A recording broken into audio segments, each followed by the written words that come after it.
friends, and welcome to my balmy backyard in Austin, Texas. Today we're going to be talking about Cosmo flowers and how to do Hapa Zome with them. Hapa Zome is a Japanese term meaning leaf dye, but we aren't going to be dyeing with leaves. We will be using flowers, Cosmo flowers. These I grew from seeds from Grand Prismatic, and they are extremely prolific. They're amazing flowers. They grow in terrible conditions with so much sun and poor soil, and still produce blooms continuously from spring through fall. Today we'll be doing Hapa Zome with my Cosmos and mordanted silk. The Cosmos have a dye property within them that actually dyes the fabric, but the fabric needed to be mordanted first for it to absorb that dye. If you don't care about color fastness, then you can use any fabric and you can use any plant. Any flower that you think is pretty, you can pound it onto a piece of paper or a piece of cotton or hemp, and it will create a print. But if you want it to stay and last as an actual dye, then you will want to try to do some research into the kind of plants you can use. It's very important that you start with dry material, whether it's dry paper or dry fabric of any kind. If your material is wet, when you go to hammer the foliage, it will bleed out and the colors won't be as crisp. Here's an example of what I am going to do today. This one's already been washed and dried, and as you can see, it's a very different color. And that's because when I washed this, even though I did wash it under running water, it still produced quite a bit of excess dye that then changed the color behind it.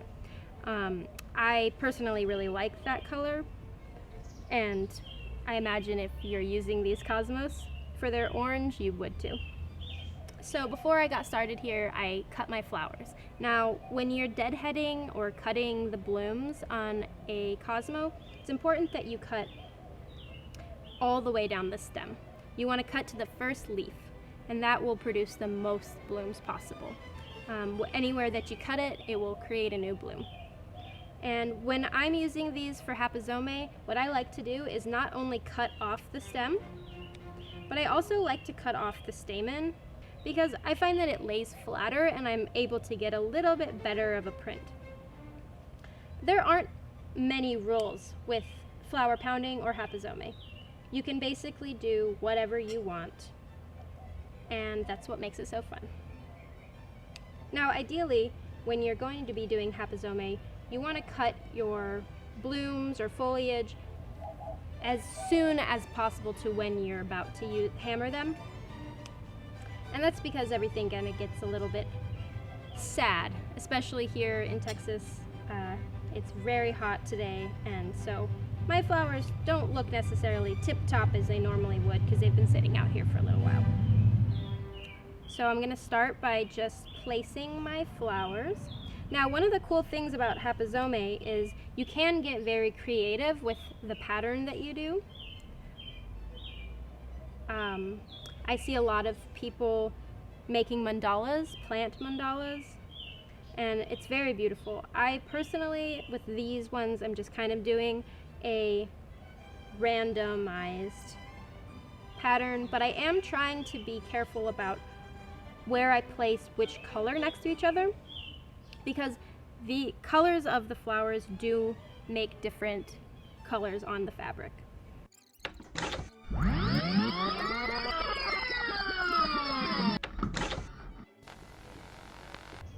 Alright, that looks good to me. So now I'll just fold these over.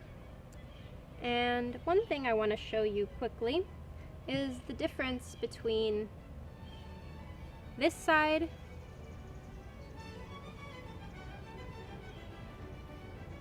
and this side.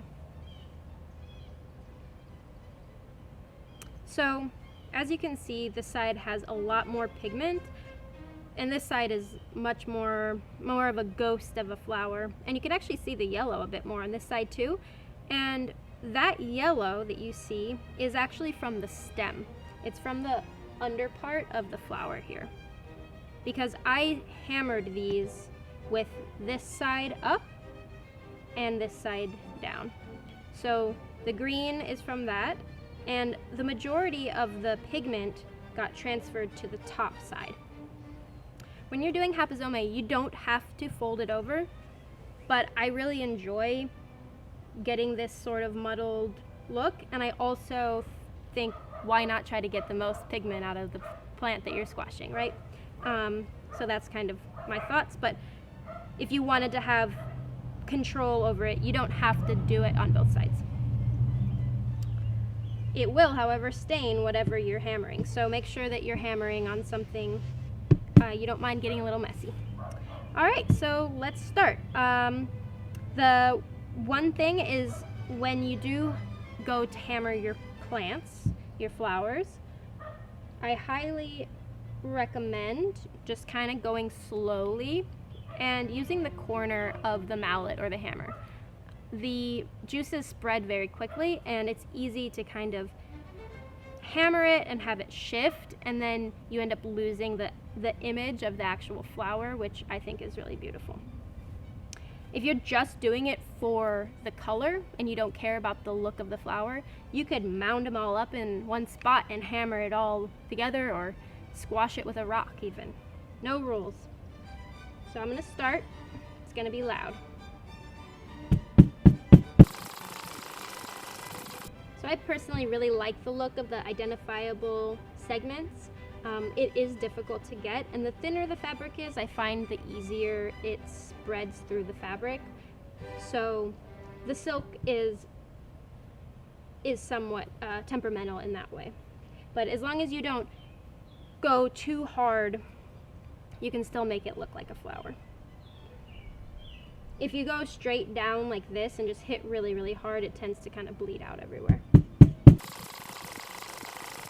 So you can already see the difference between the red tango and the yellow tango, and it is so striking.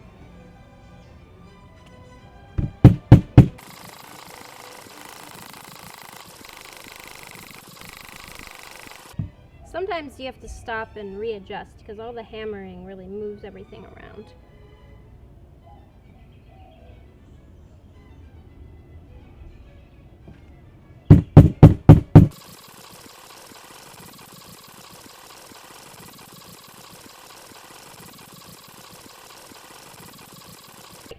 So we've got this side and this side. Now I could just leave this side that doesn't have as much going on like that, but I think I'll actually add a few more since I have the flowers here. Don't want them to go to waste.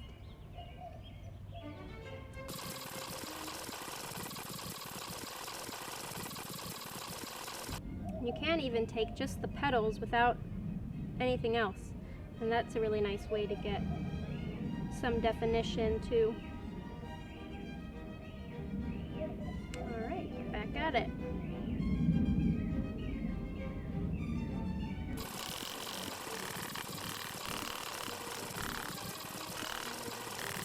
So at this point, what I usually do is get all the flower confetti off, and I let it dry. And I feel like letting it completely dry before washing it really helps the color set. It's not completely necessary, but I do find that it helps. And again, washing under a tap that is running really will help it not get too muddled. Wash until the water runs clear, and then once it has, you can throw it in the laundry and it should be fine as long as your fabric is mordanted. If you are new and you're just doing it for fun and not looking for lasting results, just do it on some paper. The whole point is to just explore nature and have a good time. Alright, so thank you for watching my video today. I really appreciate it. If you enjoyed what you saw, you can subscribe, and I think that's what YouTube people say, right? And I also have a website, and you can find me on Instagram at zaine.von. Have a great day and enjoy hammering it out.